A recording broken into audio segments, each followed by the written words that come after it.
may pag-uusap po ba ngayon? May mga tumatapik po ba sa inyo right now na, Senator Soto, you might want to give this a shot?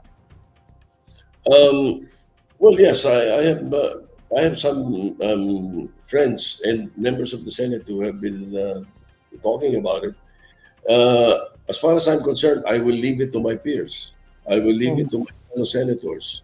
Whoever they want to elect, if he has 13 votes and they choose me, I will accept.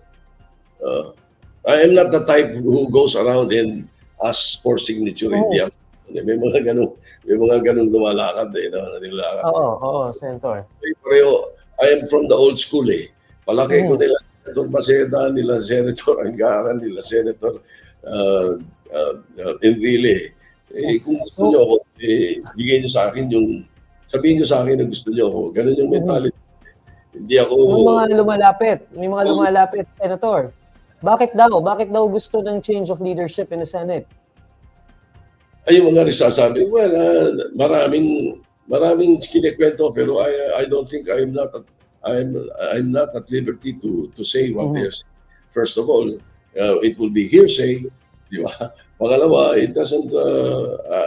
I will be judgmental if I agree with what they're saying. Ang sabi po nila sa inyo nung kinakausap nila kayo, may numbers daw po ba? Because you're saying na you're leaving it up to your peers, pero sinasabi nila may backing daw po ba? They have not presented the names, but they have mentioned the possibility of a certain number of senators supporting.